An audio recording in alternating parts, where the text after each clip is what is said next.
আজ হঠাৎ ভর দুপুর বেলায় এটা কোথায় এলাম? নমস্কার, আমি আগের ব্লগেই বলেছিলাম যে আজ আমরা বাড়ি চলে যাব। তাই বাড়ি যাওয়ার আগে বাইরের কিছু কাজ ছিল, সেগুলো সারতে বেরিয়ে পড়লাম। আর আকাশটা দেখুন কতটা স্নিগ্ধ, খুব সুন্দর দেখতে লাগছে। আর আপনারা অবশ্যই জানেন যে আমি আকাশ প্রেমী। আর দেখুন, আকাশ দেখতে দেখতে দেখতে পেলাম এই ছাগলগুলোকে। এদেরকে নিয়ে ওই ঠাকুমাটা চড়াতে বেরিয়েছে। এদিকে দেখছি দাদা আজ আবার নতুন করে দোকানটা চালু করেছে। যেহেতু বাইরে প্রচুর গরম, তাই বেশি দেরি না করে ঝটপট আবারও বেরিয়ে পড়লাম। এই দেখুন চলে এসেছি। এখানে একটু কাজ ছিল, সেটা সেরে আবারও বাড়ির উদ্দেশ্যে রওনা দিয়ে দেব।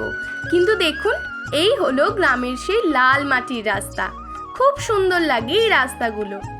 এখন দুপুর হয়ে গেছে, এবার বেরিয়ে পড়লাম বাড়ির উদ্দেশ্যে।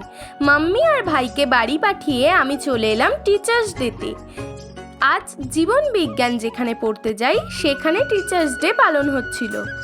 সবাই খুব মজা করেছি। ইনি হচ্ছেন আমার পছন্দের একজন স্যার। আমি এই সাবজেক্টটাকেও যেমন ভালোবাসি, সেরকমই ওনাকেও আমি খুব শ্রদ্ধা ও সম্মান করি। কেক কাটা হয়ে গেলে আমরা সবাই স্যারকে গিফটটা দিয়ে দিয়েছিলাম। এরপর স্যার সবাইকে একটু করে টিফিন খাইয়েছিলেন। তারপর আমি বাড়ি চলে এসেছিলাম।